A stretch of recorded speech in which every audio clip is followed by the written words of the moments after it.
Hello, hello, and welcome, Christmas cousins, or should I say, ho, ho, ho, I'm Cousin Chad. And I'm Cousin Seth. And today, we have a very special guest. Now, I've said that before, but this time, I really mean it.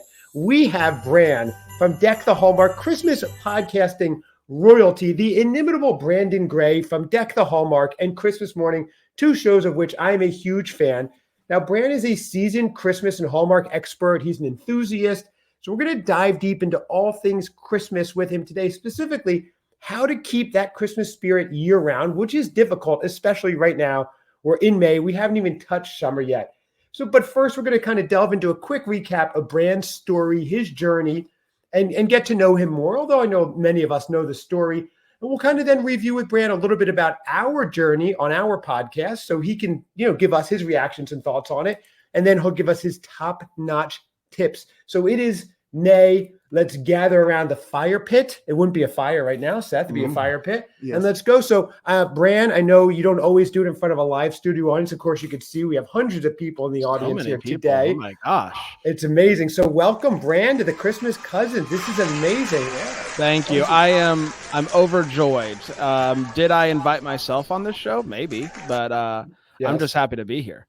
You did, and the envelope with cash helped. That was the payola that we needed to get you on, and thank you for that. Yeah, and again, we won't say how many thousands of dollars it was, but multiple. Right? Yes, we could safely say that. We have a couple nice new suits for the weekend, and things are looking good. So thank you. You're welcome. Absolutely. Now, normally we do this virtually, where Seth is in one location, Chicago. I'm in North Carolina now. He's in town visiting for our big family event, so we're here doing it live together. You're in South Carolina. We're so close. We could have done it in person.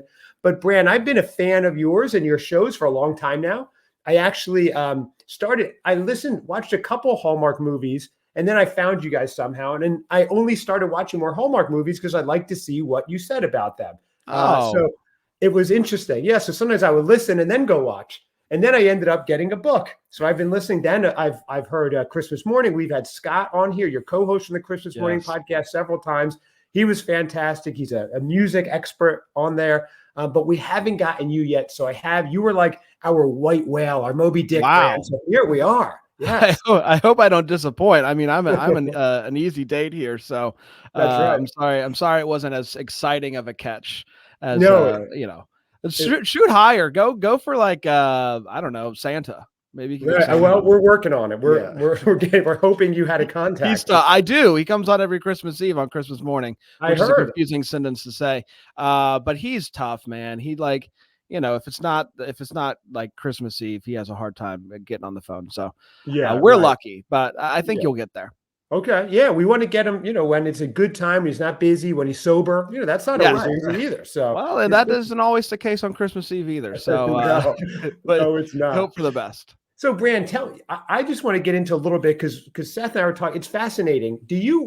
You were a teacher for a while. I was a teacher for a while, yeah. And then you started this podcast, and then all of a sudden you segued into other shows and a whole kind of podcast network. You have a lot of stars on. I mean, you must wake up every morning and just thrilled that you get to do what you love about a subject you love.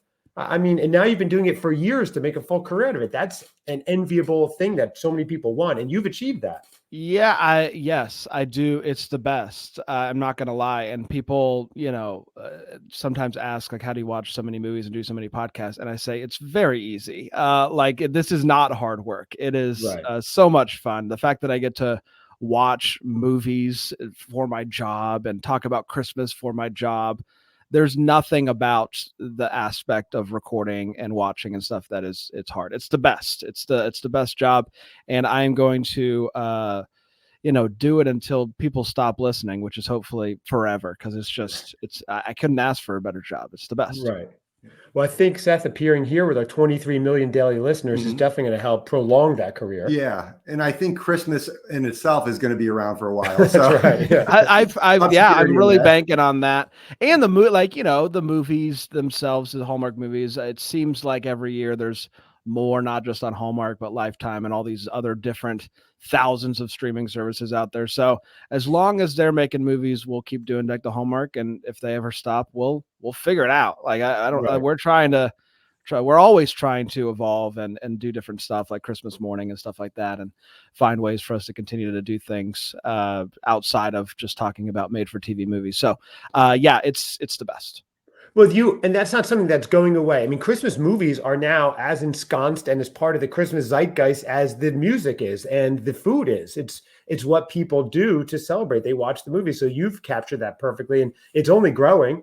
And and it sounds like we had a similar story where it's just you kind of stumble upon these movies. I stumbled upon them like in 2014-ish, and when I found out that there was a channel that 24/7 around the holiday seasons playing Christmas movies, they could have been really any sort of quality, and I would have been in. I didn't like just the fact that it's visually Christmas on my screen. I'm happy, and luckily, I also am a sucker for a cheesy movie, and so it all kind of worked together for it to be this obsession that I began to have in 2014, 2015. And so it sounds like we had a similar story there, kind of stumbling upon them and being like, I just want all of these now. Oh yeah. Well, I first started watching going, I'm going to watch this and just, kind of tear it apart and have fun with it. Right. And about a quarter of the way, and I was so fully invested in the story of whether or not they'd saved this poinsettia farm that I was like, oh my gosh, I'm actually enjoying this in a non-ironic way. What is going on with me?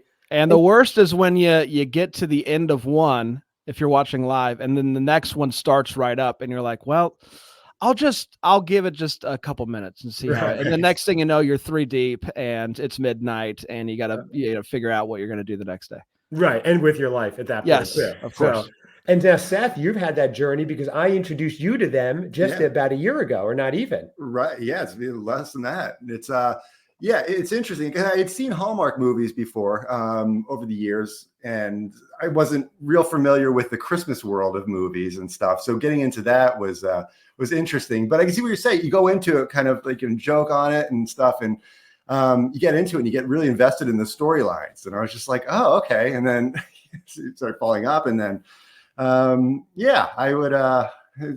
Then they come spiraling out of control. More movies, and 40 all of a sudden you're watching 40. And then they use the same people, and you have your favorites, and you get excited when you see the Andrew Walker movie of the year or whatever. So they know what they're doing over there. They've got they got it all figured out for sure. And you've become friends with a lot of these people now, actually out of the show friends as well, right? We text. Yeah. I think we're in an interesting.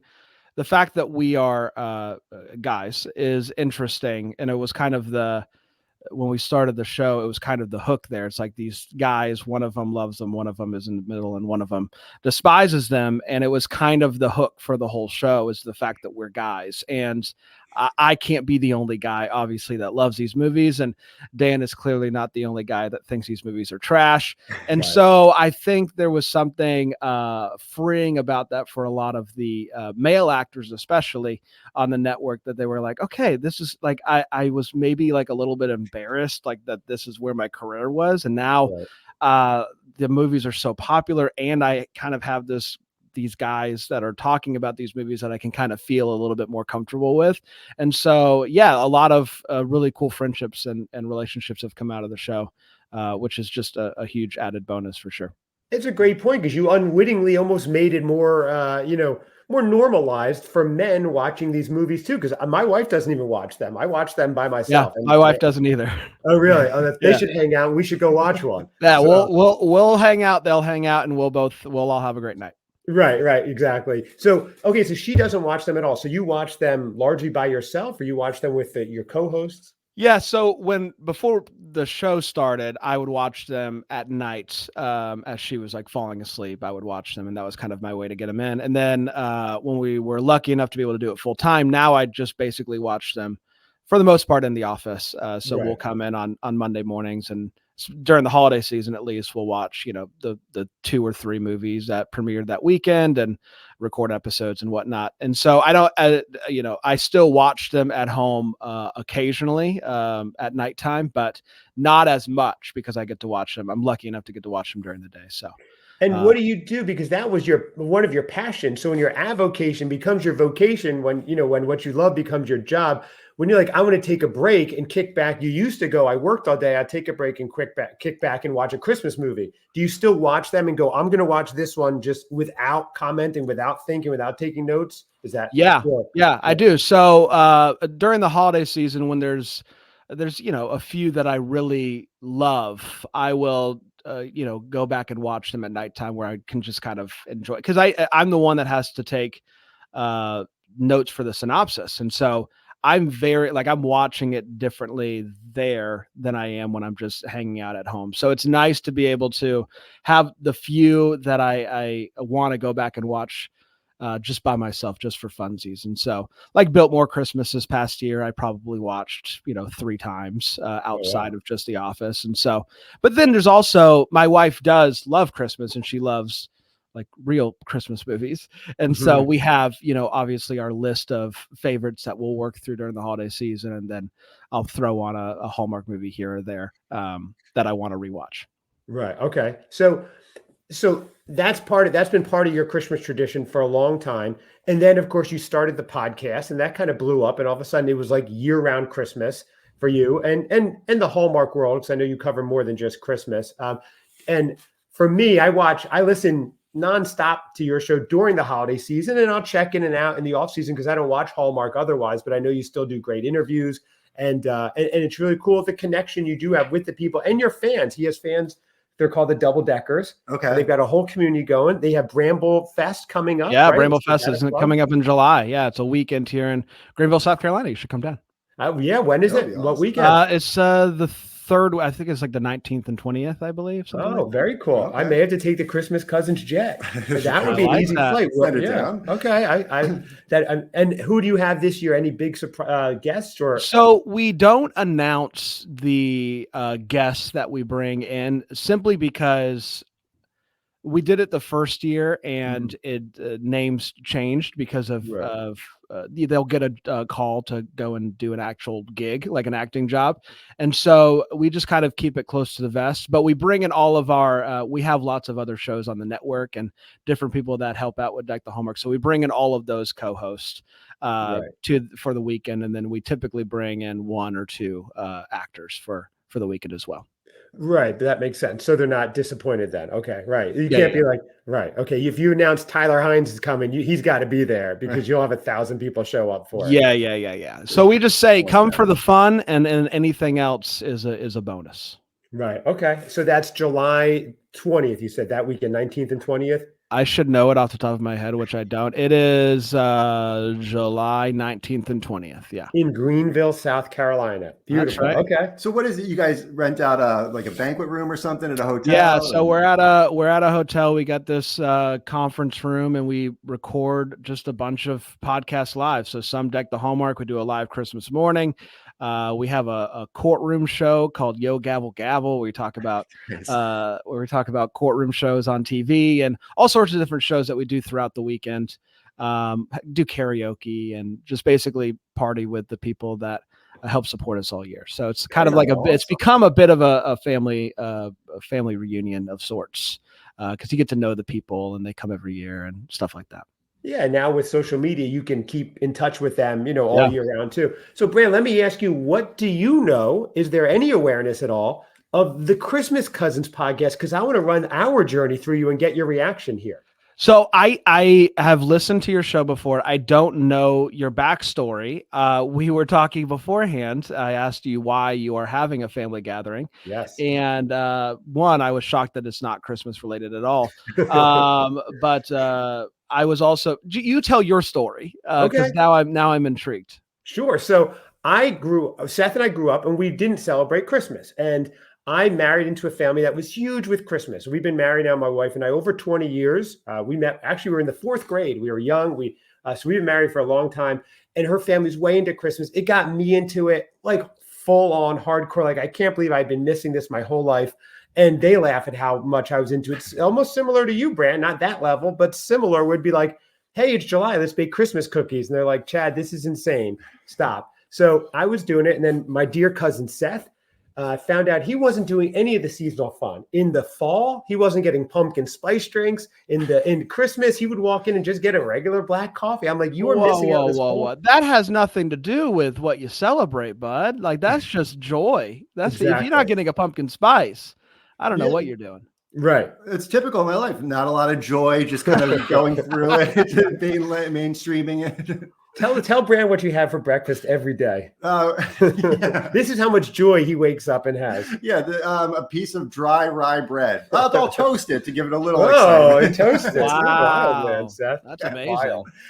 So I said to him, Seth, we've got to take this journey. Now I work as a broadcaster of sorts on camera for my regular job, and so I said I want to do a podcast with you and take you on this journey to show you the seasons, show you the Christmas magic, and see how you do. You may hate it, you may be apathetic towards it, or you might love it. So we started off with our first episode was a preview, and then we rolled into his first ever Hallmark movie that he really watched, not like half slept through, which is Picture a Perfect Christmas.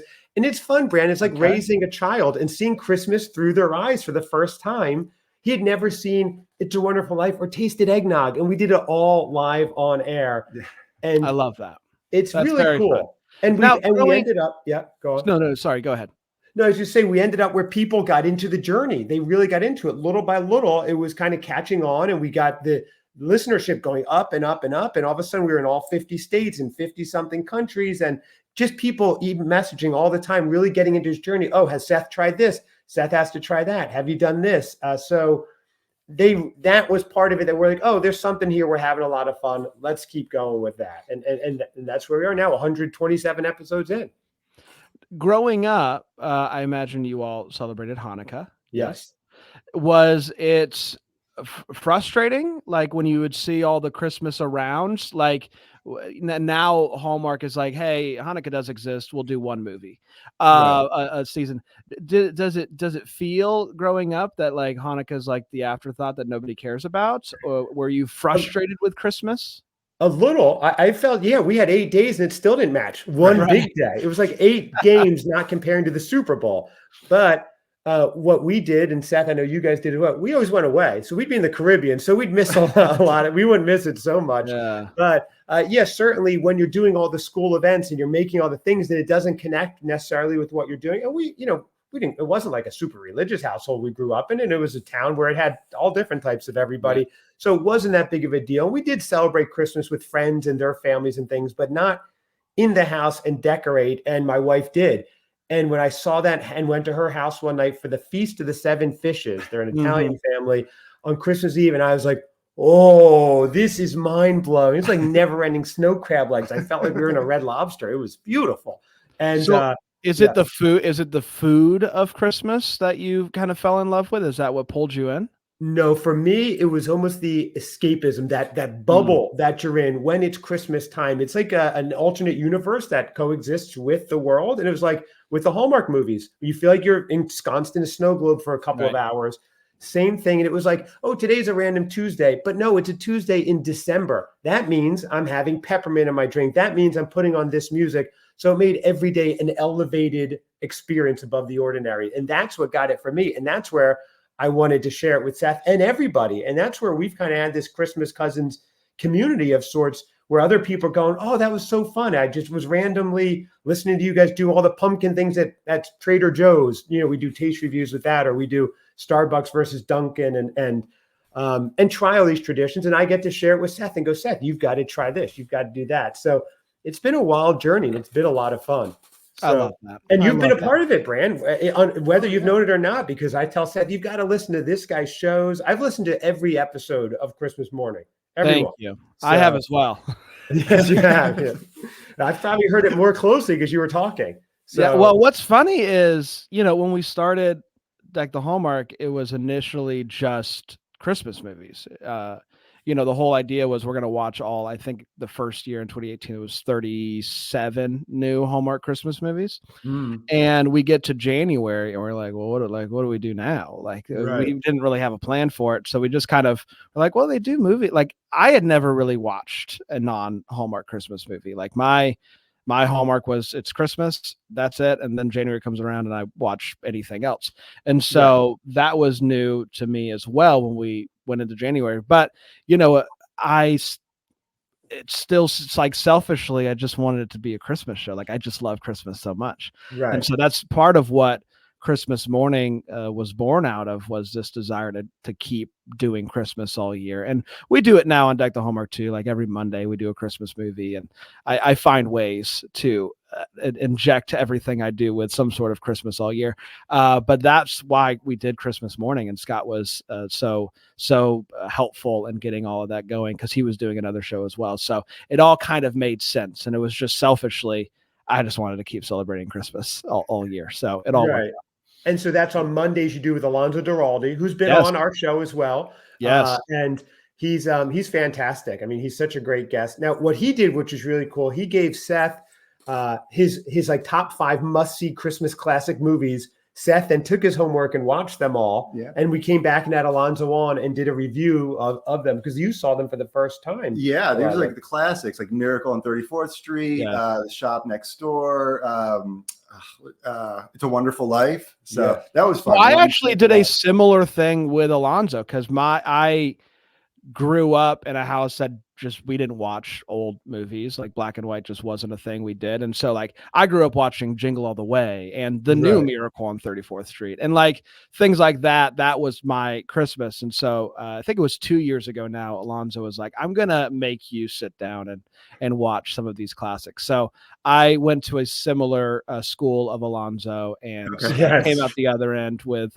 a lot of joy and a lot of respect and a lot of like being able to be like, oh, what they're doing here in this Hallmark movie, it's a nod to, this movie or whatever. So that was a big thing. Like all those references to those movies throughout your life, and you hear and you have no idea kind of what they're from. It's like, oh, that's what it was. And it was just like watching it. It's like everything's occurring to me. I was like, oh, and that's what all those Simpsons references were. But there's nothing still like I didn't see It's a Wonderful Life until I was an adult. And watching it for the first time, being like, what is like, this movie's like sad. Why does everyone love it? And then you get to the end of it and you're like, that's why everyone loves it. Like it was probably the greatest ending of a Christmas movie for sure, but maybe of cinema ever. Like it's just so beautiful and wonderful, and it gives you every possible feel you can imagine. So it's right up there with Picture a Perfect Christmas on Hallmark. Right up there. That's a cinematic classic. Absolutely.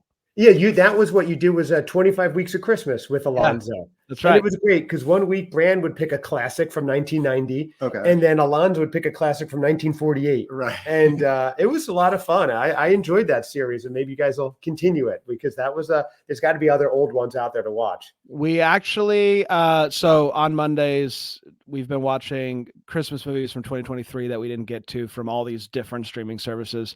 But starting in July, I believe we will be doing a little bit more of what you're talking about with going back in the old time machine. So, wow, you hear that, everybody? That's big news right now. Is this the exclusive? Yeah, this is great. The news wires are already picking it up. I already see CNN is reporting it right now. Bran, that's huge. Wow, everybody's got it. Yeah, look at the BBC has a special coming up tonight. This is fast moving news. Bran, you're a journalist. You're a good journalist. You got it out of me. I don't know how you did it. I was not allowed to discuss it, and it just came out. So that's right. That's amazing. So anyway, so with our journey, Bran, it's been we did also after Christmas. We said, well, we want to keep going with Christmas, and we've been doing interspersing it, where we've been doing today's episode drop. And we had Bob from the Festive Foreign Film Fans, another Christmas podcast. He also is a fan of yours. That's Cousin Bob says hello. And Joe, the Christmas aficionado. We all brought the weirdest beers we could find, because we said, you know what, it's May. The weather's getting warmer. The days are longer. Let's just get weird. Drink some weird beers and see what happens. And that's a very fun episode, not Christmas related. And then we bring it back kind of with you and talk some Christmas and try to intersperse the two. And one of the things, though, I do, if you get to listen to more of our podcast, we did an original, the Christmas Cousins Christmas Carol, which is our take on the Dickens classic, which we wrote. And It was fantastic. It was our first scripted piece, right, Seth? Yeah, it was a lot of fun. and a lot of other ones. But we do have you here because you are going to talk to us. This is a problem we face. Now, before, this is interesting, Bran, you'll love this. So Seth was not into Christmas, but then we did this journey and he got way into it. And he said to me, Chad, in November, oh my gosh, I'm starting to feel like, what do I do after Christmas is over? Yeah. That's the universal question where it's just like, oh no. I don't think that's a neuroses that just lives in me. I think that was a lot of people. Yeah. We had talked about a lot, even going so far to have a support group for people, on the a couple days after Christmas. But it's a real thing, man. The Christmas blues are real. Like once Christmas passed, that week after Christmas, woof, it's tough. It's tough. Do you feel that now, or you don't because you have things going year round? I still feel it. Like, I have two kids, a 6 and 4-year-old boys, and Christmas with them is amazing. And it's just, made me fall in love with the season all over again. And so I think you get to Christmas Eve and you wake up Christmas morning, and this is just how I am. I wake up Christmas morning, they open presents, and then I immediately get a little sad. And I'm like, oh man, we did the thing. It's all been building up and we did the thing. And now it's like, oh man. I do, of course, take joy in knowing that I get to talk about Christmas and listen to Christmas music and all that stuff all year.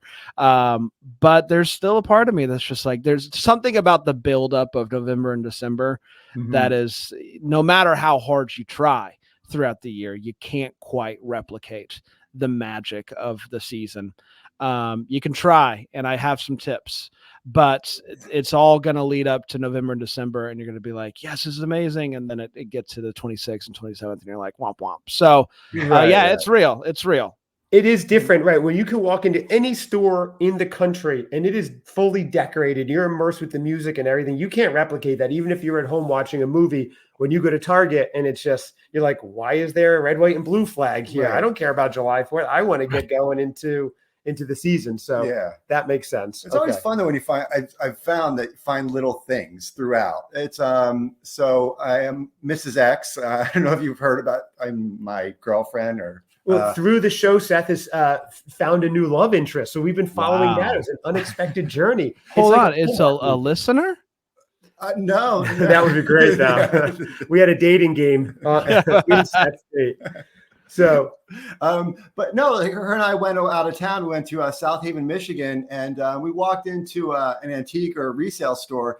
And they had a whole display of like Christmas ornaments and stuff. And it was just like seeing that, my face lit up. And I was just like, oh, it was cool to find something like that. Cause it was like a couple of months ago or something like that. So it's obviously out of season and stuff. But and he was sending me pictures like in April of Christmas ornaments. I go, wow, this is really working. I have on my list, guys, just go to a thrift store.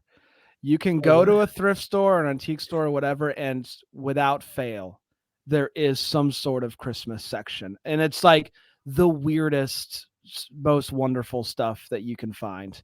And without fail, every thrift store I go in, I try to find the little shelf. Some stores have more than others, but without fail, you can find random weird Christmas stuff at these thrift stores and antique stores. So, well, that's tip number one. So let's get into it, right? You did it. All been waiting for. You segued perfectly, Seth. The moment we've been waiting for. So tip number one on keeping Christmas year round from Bran himself, who's Christmas royalty at this part. Absolutely. So it's to go to a thrift store, and you're absolutely right. There's actually one by my house that has a fantastic selection. And Bran, what I find when you do go to those thrift stores, they have a history. They're not this lifeless thing because they've gone somewhere. They've probably been in the hands of someone who's deceased, which is kind of strange. But you don't know what type of ghost you're bringing into your house. You really don't. No. That's why you go to estate sales for that stuff. That's right. That's exactly right. I mean, my personal favorite, and we talked about it a little bit on Christmas morning, but if I can find a really cool, classic, retro Christmas mug, forget about it.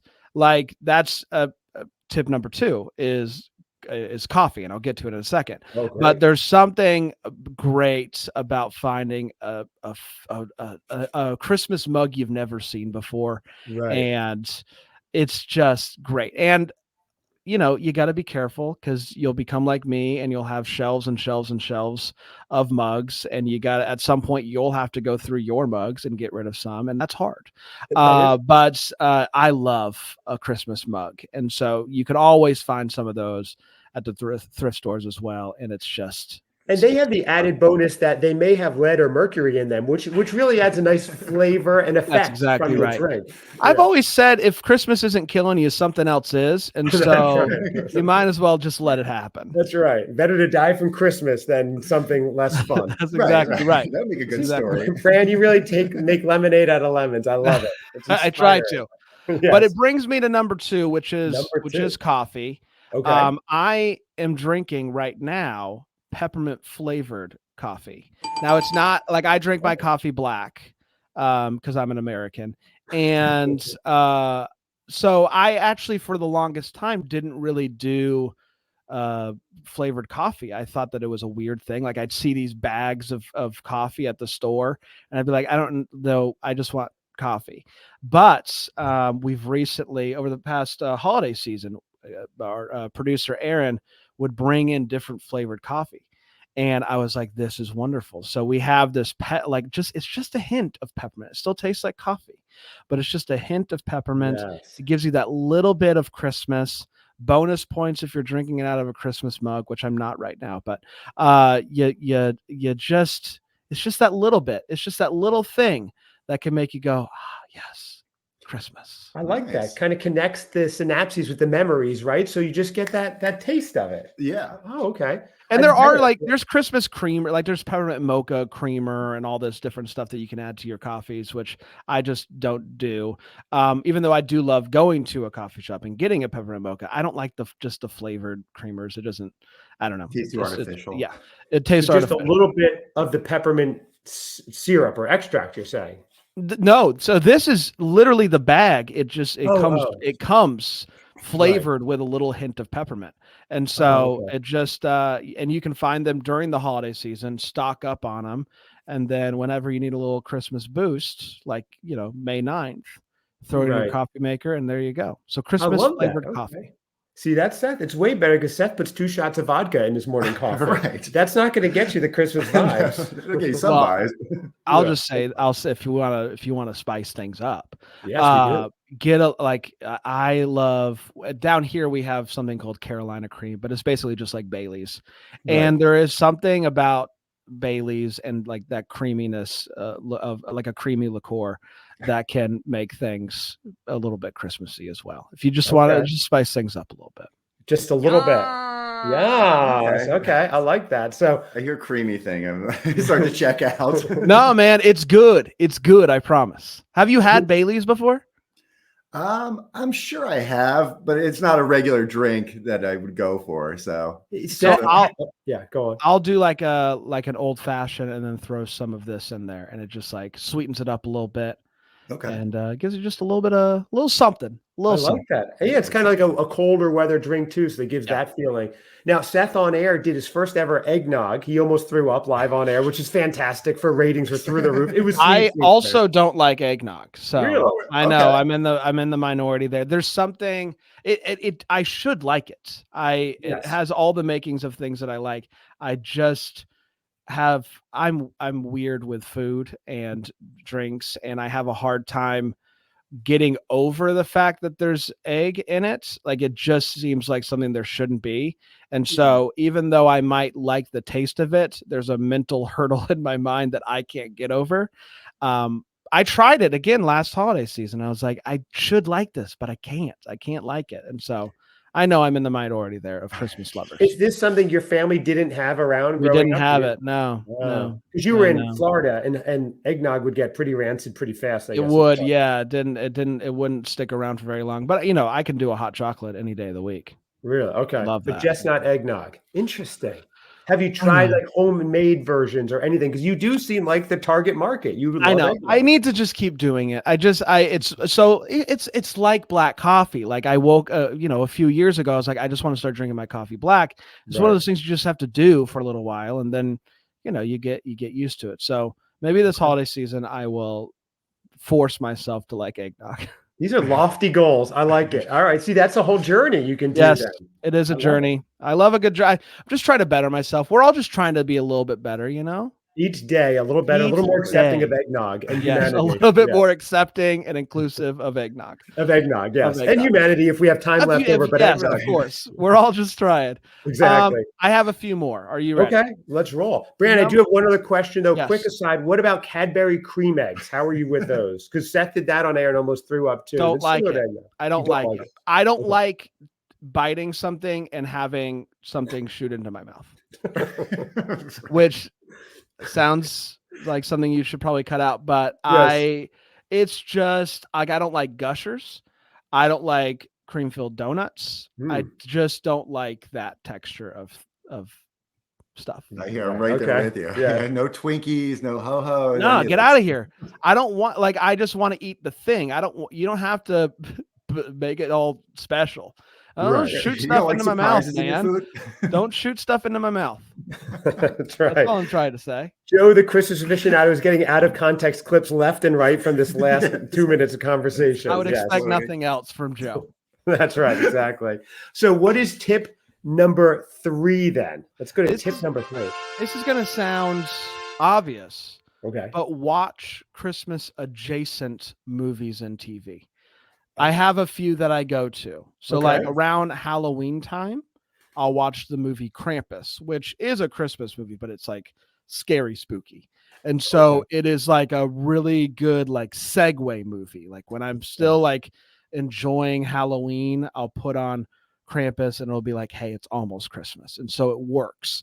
The Holiday is a nice one. Like it's this movie with a lot of snow and like feels, but it's not like overtly Christmas, and so it just gives you a little Christmas something. Gremlins is a classic. You know, you got there was a show on Disney Plus a couple years ago. It's like this Hawkeye series, Hawkeye the Marvel character, but it takes place at Christmas time, and it has like really great Christmas vibes to it. So like stuff like that you can put on throughout the year, and it's not overtly a Christmas movie or a Christmas TV show, but it takes place at Christmas time, or it has some sort of Christmas flair to it. I'll watch throughout the year to kind of be like, hey, I'm not watching a Christmas movie. I'm not breaking any rules here. This is all legal. I'm just it gives me a little Christmas. I see the theme here. You're doing like Christmas samplers throughout the year.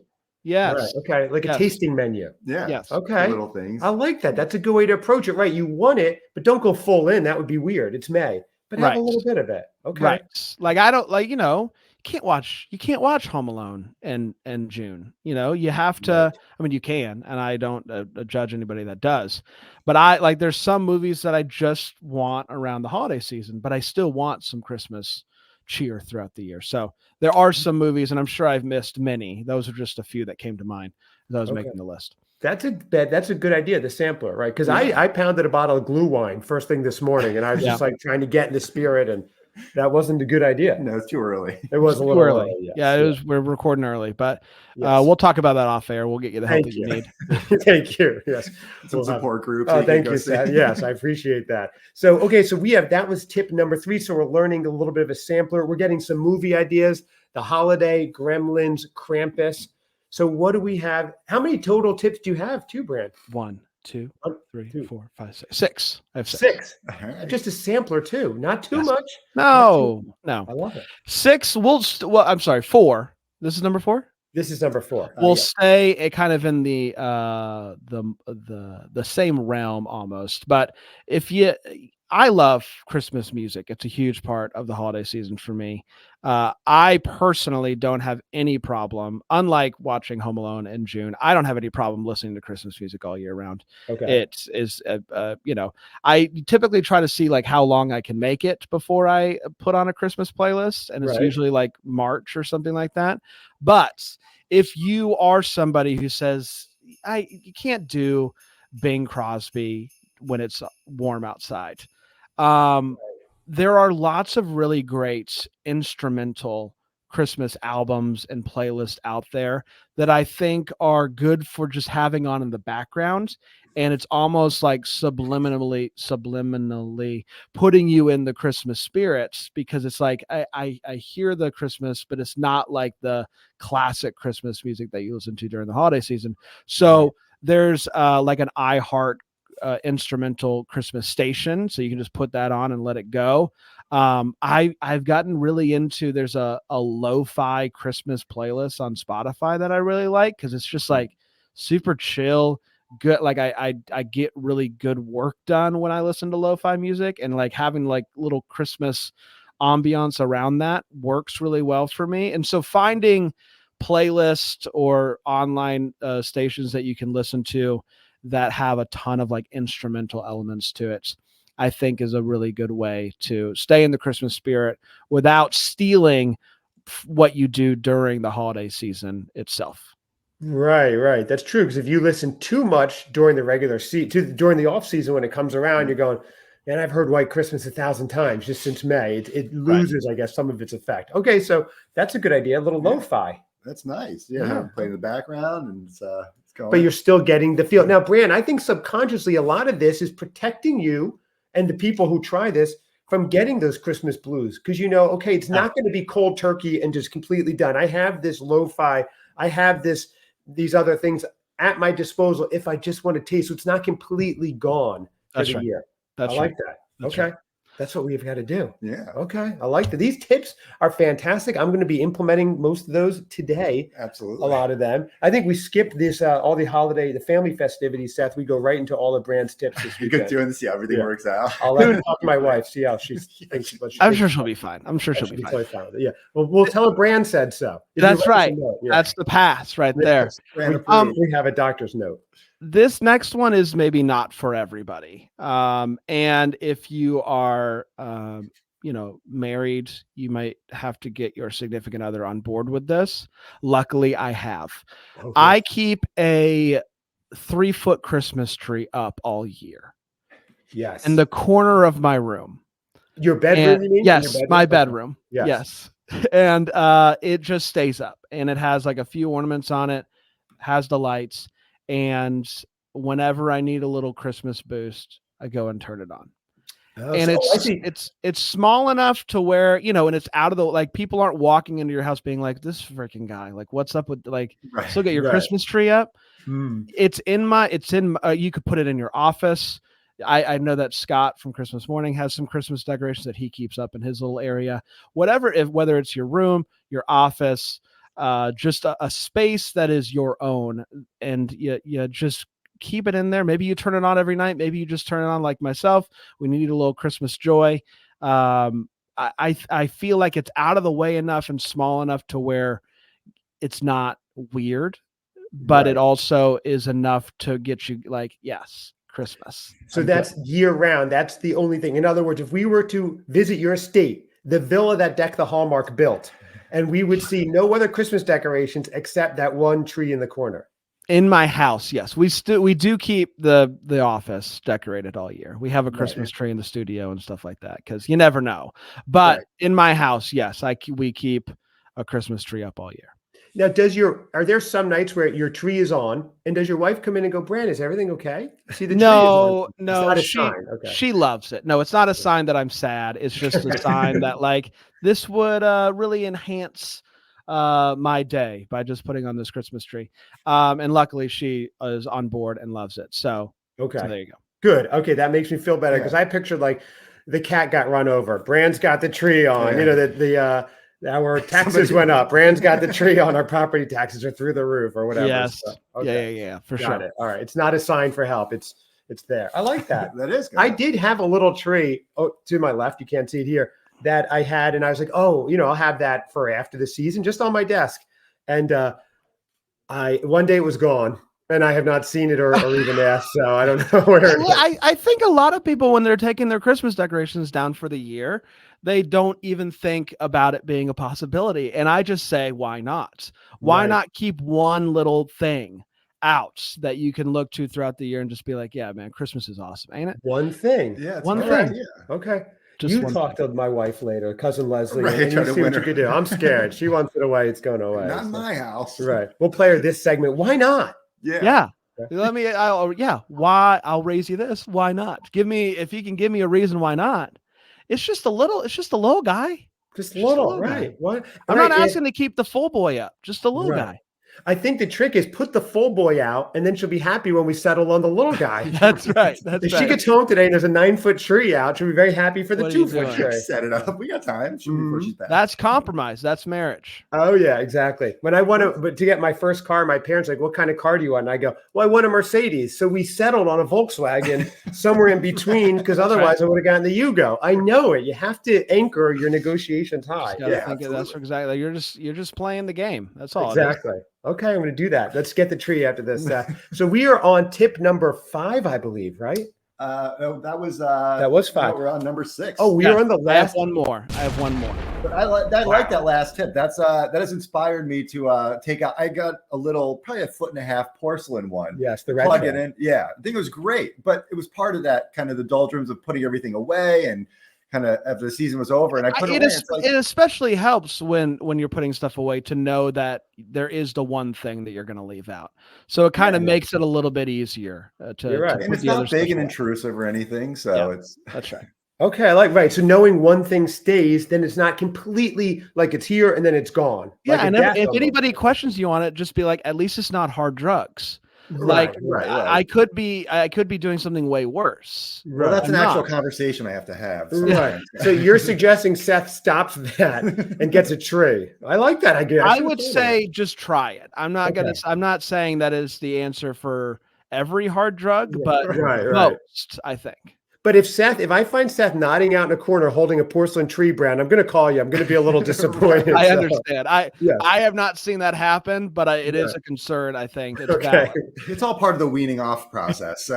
It would be great for the pod. It really would. Ratings through the roof. We'll see. There's your social media post for this episode. Is just right. That's right. Cousin Seth and his crippling drug addiction, but he's got his tree. That's right. So we are on number 6. Yes. The ultimate tip. Ladies and gentlemen, have you been enjoying these tips so far? Look at this, a nice polite golf clap. Ladies and gentlemen, we have Bran here. This is crazy. There we go. That's all we're asking for. That's right. That was beautiful. And I love they all stopped clapping at once. They're very like, yes, done. I'm like Leonard Bernstein here. You got you got a conductor back there. That's right. So tip number 6, Bran. This is going fast. We've been on 47 minutes. I feel like you just got on. Time flies. I would say it's not the ultimate. Maybe I should have done them in order of most important to least important, but it is nice. And I actually, it's been happening this entire time, whether or not you know it or not. This behind me is a TV, and I went on YouTube and I typed in Christmas scene. And I think everybody is familiar, obviously, with the Yule log. You put on the video of the fireplace going, and it's nice.